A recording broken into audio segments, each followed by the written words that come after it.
Imagine stepping into the most heavily guarded and terrifying courtroom in Rome at the end of the 9th century. The air is heavy, suffocating, thick with the smell of melting wax, sweat, and indescribable panic. Cardinals, bishops, and nobles in the rows beside you barely dare to breathe, exchanging looks of pure apprehension. And sitting right in the middle of the papal throne is a corpse in advanced decomposition, dressed in sacred robes of gold brocade, crowned with the papal tiara, and missing the 3 main fingers of its right hand. This isn't a scene from a fantasy horror movie. It's just an ordinary Tuesday in the Middle Ages. But to understand how the Catholic Church reached the surreal point of putting a dead man in the defendant's chair, we need to strip away the modern image of peace associated with the Vatican. Back then, the throne of Peter wasn't a spiritual post, it was the absolute center of political power in Europe.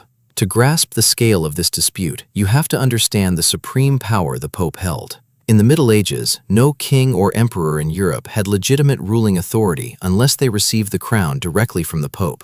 The papal throne was essentially the supreme emperor factory. Whoever controlled the Pope controlled armies, lands, and taxes on a continental scale. And that is where politics collided head-on with religion.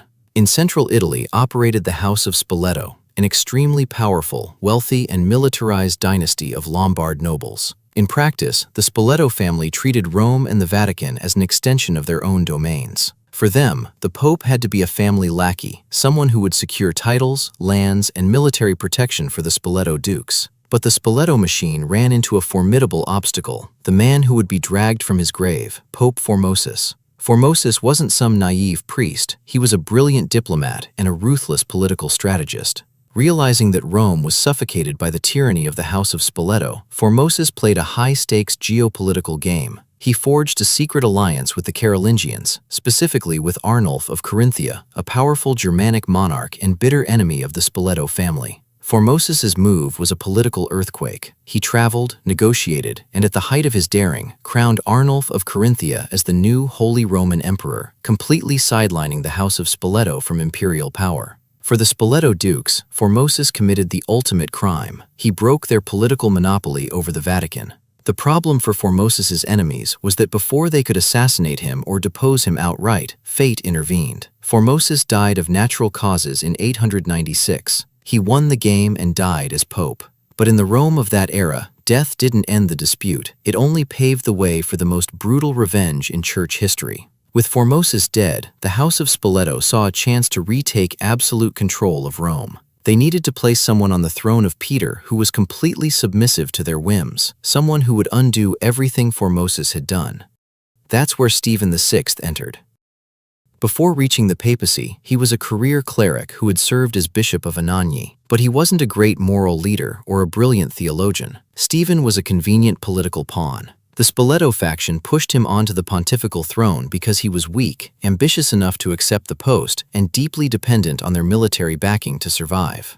The problem was that Stephen VI took power surrounded by enemies. Formosus's loyalists were still everywhere in Rome, questioning his legitimacy. Stephen had no real power of his own. He was a puppet walking a tightrope. To stay alive and please his masters in the House of Spoleto, he had to act with extreme violence. This is where the story stops being a common political feud and enters the territory of total absurdity. Why did Stephen and the Spoleto faction decide to exhume Formosus? It wasn't just personal hatred. There was an unforgiving legal and political demand behind it, to annul the rival emperor's coronation. As long as Formosus was considered a legitimate pope, every law he passed, every agreement he signed, and most importantly, the coronation of Arnulf of Carinthia as emperor remained legally valid under church law. For the House of Spoleto to reclaim legitimate control of the empire, they had to prove Formosus should never have been pope in the first place. In the legal and theological mindset of the time, if a man was convicted of violating canon laws and usurping the papacy illegitimately, all the acts of his fake administration would instantly vanish.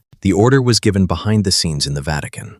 Exhume Formosus's body, dress him in papal robes, prop him up in a wooden throne inside the basilica, and force him to answer charges before a terrified tribunal of bishops. Stephen VI was about to turn the sacred altar into a theater of political horror. 9 months after Formosus's tomb had been sealed with honors, the exhumation order was finally carried out in the dead of night. When the heavy wooden coffin was opened, the spectacle was anything but divine. Formosus's body was already in an advanced state of decomposition. His skin had darkened and shrunk against his skull. His eyes had sunk deep into their sockets, and the nauseating stench of rotting flesh filled the underground crypt, forcing even the most hardened guards to turn away. But for Pope Stephen VI and his allies from the House of Spoleto, the former leader's physical decay didn't matter. In fact, the more grotesque the corpse looked, the better it served the psychological horror script they wanted to stage in Rome. The corpse was hauled out of the tomb, hurriedly washed, and forcibly dressed in the most opulent pontifical vestments. The papal tiara was jammed onto his dried-out skull. Then, the body was transported in secret through the stone streets and rigidly seated on a wooden throne in the center of the massive basilica. The skeletal arms were positioned over the armrests, and his right hand, the very one that years earlier had anointed the rival emperor, was left exposed, with the 3 main fingers sticking out of the robes. News of what was happening spread through Rome like wildfire. Bishops, priests, and nobles were summoned under threat of excommunication to attend the session. Nobody dared miss it. On the appointed day, when the giant oak doors of the basilica swung open, what the clergy saw defied pure sanity. Pope Formosus was back in court, but now as a mute, rotting defendant. But there was a minor logistical and legal snag threatening the circus staged by Stephen VI. A corpse doesn't talk, doesn't defend itself, and doesn't answer charges. To bypass this technicality, the trial organizers pulled one of the most bizarre solutions in medieval jurisprudence out of their hats. They appointed a defense attorney for the dead man. A pale young deacon, sweat streaming down his face and eyes wide with pure terror, was shoved to the side of the funeral throne. His orders were clear and terrifying. He had to stand there, pretend to represent the late pope, and answer out loud every single accusation made by the tribunal, acting as a sort of macabre ventriloquist for Formosus's soul. The court was ready. The lead inquisitor, Pope Stephen VI, rose from his seat, pointed a trembling, furious finger at the inert corpse, and asked the first official question of that insane trial, echoing off the basilica's stone walls. Why did you, Formosus, usurp the universal see of the papacy with illegal ambition, abandoning your diocese of Porto? The trial lasted for hours, but the outcome was never in doubt. Before a tribunal of terrified bishops completely submissive to the House of Spoleto, the defense attorney, sweating bullets and too terrified to contest a single word, barely opened his mouth. The verdict was delivered with ruthless bluntness. Formosus was found guilty of all charges. The court decreed that he had usurped the papacy illegitimately, violated canon laws, and that all his ordinations, decrees, and consecrations were null and void from the root. The Spoleto faction's legal victory was complete. But for Stephen VI, Formosus's destruction had to be physical, public, and irreversible. Immediately after the sentence was read, the spectacle spiraled into total savagery. The corpse was violently stripped of its sacred papal vestments. The crown was ripped from his head, and the body was stripped down to tattered rags, losing any remaining shred of ecclesiastical dignity. Next, carrying out the punishment reserved for the worst criminals and heretics of the era, the executioners performed the final mutilation. Formosus's right hand, the exact hand that had blessed the faithful and anointed the rival emperor, was pulled straight. With a clean blow, the 3 fingers used for consecration rites were hacked off, symbolizing that the man's blessing had been wiped from the face of the earth forever. But his enemy's hatred still wasn't satisfied. Formosus's disfigured body was tied with a rope, dragged out of the basilica, and hauled through the streets of Rome amid the jeers of an incited mob. Finally, Stephen's henchmen carried the remains to the banks of the Tiber River and tossed the corpse into the murky, deep waters. The order was clear. Let the river carry the body far away and wipe Formosus's name from history completely. A Greek monk who recorded the event wrote, shocked, that the body actually washed up on the riverbanks downriver days later, secretly rescued by pious Christians who hid it. But as far as the papacy was concerned, the damage was done. The church's image had been dragged to the bottom of the political madness well. If Pope Stephen VI and the House of Spoleto intended to erase Formosus and cement power through terror, it backfired monumentally. In the Middle Ages, desecrating a corpse was considered a heinous offense against the fundamental laws of humanity. The grotesque spectacle of the trial deeply shocked the people of Rome. What had once been an ambitious politician detested by many instantly transformed, in the public mind, into a sacred martyr who had suffered a brutal injustice beyond the grave. The backlash was fierce and immediate.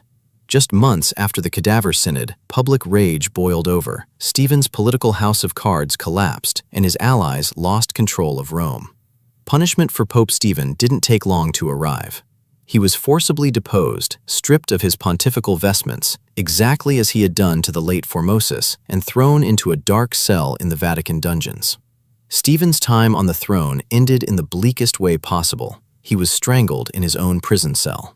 The executioner who tried to kill a man's history ended up having his own biography summarily ended by a conspiracy's rope. Meanwhile, the mutilated body that had been fished out of the Tiber and secretly hidden by pious monks right after the trial was waiting for its moment to return. Years later, with a definitive political reversal, Formosus's remains were brought back and reburied with full, legitimate papal honors in St. Peter's Basilica. But the institutional damage was already done. In the following years, the Vatican plunged into an unprecedented spiral of legal madness. Popes who came to power overturned Stephen's decisions and rehabilitated Formosus. Then came other popes allied with the opposing faction who revalidated the Cadaver Synod and condemned the dead man all over again.